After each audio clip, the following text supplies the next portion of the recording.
Hi everyone, this is Jalen from Social Media Jalen. Welcome back to my channel. This is June's Q&A.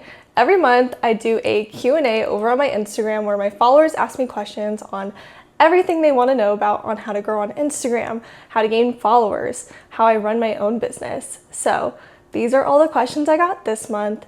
If you missed out on asking me something, feel free to comment below and I'll include it in next month's Q&A. Make sure you subscribe and make sure you go follow me over on Instagram so that you know when to ask me questions for July's Q&A. All right, let's dive in. The first question I got is, how much do you make as a social media manager per month for motivation?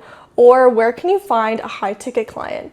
So honestly, there's no perfect place to find your high ticket clients. You have to make sure they come to you.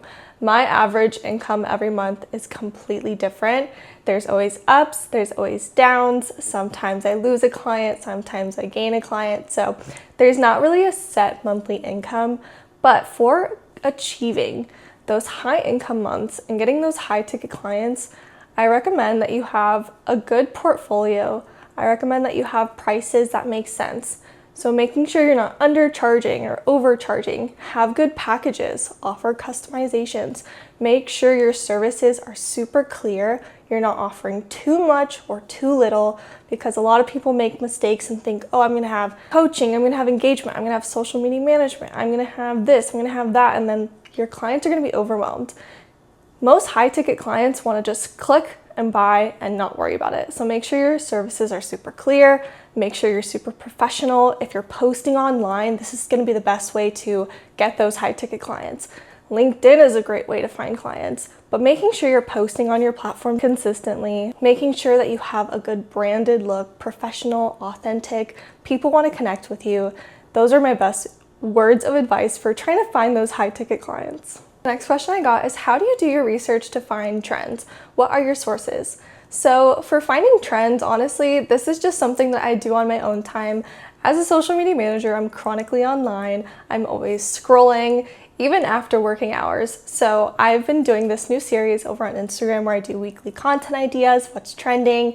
And if you've been watching Love Island, that has been all over TikTok and Instagram. So this is just an example of how I find what's trending is going through what's happening on TV, what's going on with the movies, if there's any gossip, if there's any trending audios that are like funny trending audios or from voices, you want to see where they're from, why it's trending. And obviously if you see something over and over again, that's going to be something that you want to put on your radar. And then in terms of sources, I don't necessarily have any sources for trending. There are a few Instagram accounts that I like to look at, like Planoli or Later. They're always really good with their trending content ideas. And then in terms of where do I find information for changes, I would assume you mean changes for what's going on with Instagram. So I would say in terms of changes, I like to follow Instagram's accounts like Meta, Instagram for Business, Instagram for Creators. And there's also a website called Social Media News Today, if I believe that's correct. I'll put it on the screen here, which puts out all the most recent updates or even things that Instagram is trying and they haven't released yet. Also, if you go follow the head of Instagram, Mo Seri, he's always announcing new things too.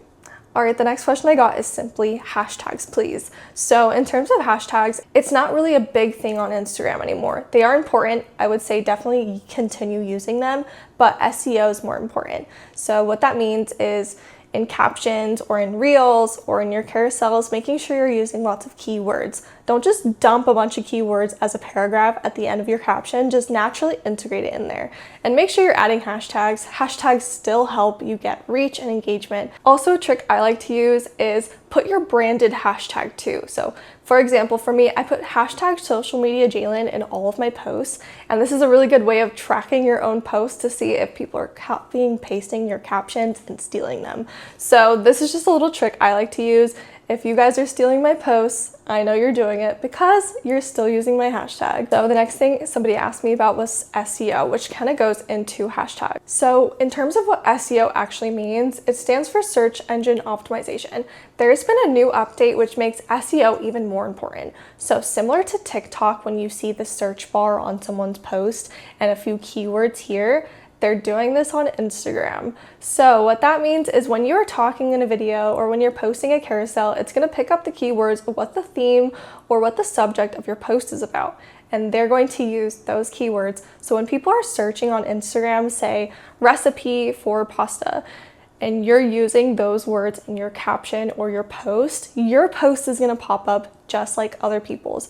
If you're just using a pasta emoji and you don't have any words, you're not going to pop up. So the more chances you have equal putting SEO into your captions, into your content naturally. So in terms of what I would do for my captions is I follow a basic format of a short hook, a few sentences for an explanation where you put your SEO words, then end with a call to action. I like to use 2 call to actions.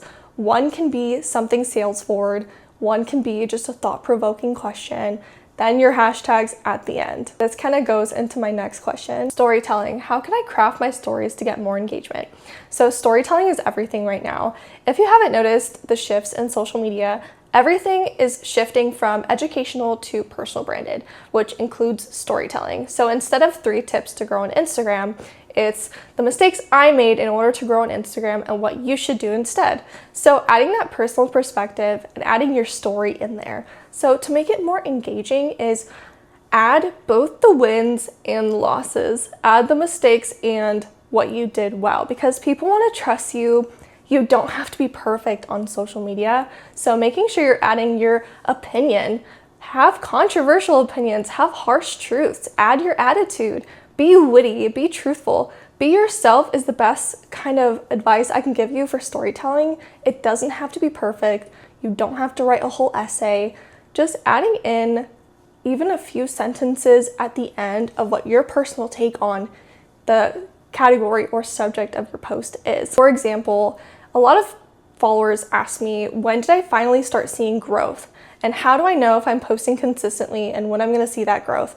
And for one of my stories I always tell is within the first 6 months of me posting consistently, I didn't get any followers, I didn't get any growth. It was very slow. I wanted to give up. And right when I wanted to give up, I kept going, and that's when I saw my growth. So kind of adding your own story in there is the best advice I can give you. And in order to make it engaging, add all of the personal details. Even if you think it's boring, it's not boring to them. All right, so the next question is something I got from my last group call. So in June, I did my first group call with a group of business owners and creators and did a live session on answering all their questions. This was a great question I wanted to include in this month's YouTube video. She asked, how do I plan the right ratio of posts from graphics, reels, carousels to sales forward posts? And she is a fellow social media manager who posts for brands. And this is honestly a great question because across the board, I think a lot of people have different opinions on the ratio of what people should be posting. A lot of people think they should be posting all reels or all carousels. So my personal take is when you're first starting, I like to do a mix. So I would say a mix of reels, a mix of carousels that are short, medium, and long. Have single images or single graphics if that helps your business. If not, skip it entirely. Integrated in your reels and your carousels will be sales forward content naturally. Now, as you're posting, I say for at least 90 days. After the end of 90 days, see what works. If reels are better for you, increase the reels but keep the carousels. If carousels work better for you, increase the carousels and still keep the reels but just decrease them. So everybody's ratio is going to be different. This is also another question I got from my group session this last month. Somebody asked me, what has your experience been with going viral on Instagram? Did you gain clients from this? I've heard several different opinions on if it's hurtful or helpful. So I have gone viral a few times on my Instagram account through reels and through carousels. And I would say this has been helpful for me, but sometimes it's not. I have had clients who have gone viral and it has been hurtful for them. You can get hate comments, trolls. You can get people who don't like what you're doing. You could get the wrong audience. If your reel goes viral but it has nothing to do with your business and you get all of this follower traction from it, but they have no interest in what you're selling, that is a bad thing because you're gaining the wrong audience. So when you are potentially going viral on Instagram, on TikTok, anything, nothing is guaranteed. You don't get clients automatically from just getting views. My personal experience has been when I had less than 1,000 followers, I was even getting as much client leads as I'm getting now with almost 85,000 followers. So it does not matter how many followers you have. It matters if you're reaching your ideal client. And the last question I got was also for my group call. It is, should I be promoting daily in my stories? So should you be selling daily? I would say yes, but this comes with a grain of salt. Making sure you're posting other things in your stories before you're selling. So add a few stories that are more personal branded, a little bit more casual. What are you doing in your business that day? And even if you're posting that day, talk a little bit about what's in the post before you add your call to action at the end. So I always say do a story sequence. Do an engagement story with a poll or Q&A. Do 2 to 3 stories of just casual explanations. Then at the end, add your link or whatever call to action you want to add. But yes, I even sell my stories daily. So the more you do it, the more natural it is. Your audience expects it. It's not weird. People are not going to unfollow you just because you're selling daily. Make sure you're selling in a way that isn't aggressive and that's natural through your content. That way your audience is still have a better chance of buying something, buying your services. So yeah, I would recommend selling daily in your stories. All right, that is it for June's Q&A. If you have any more questions, please comment them below or go over into my stories on Instagram for July's Q&A. And I have another group session coming up in July 23rd. I'll have the information below if you're curious in joining.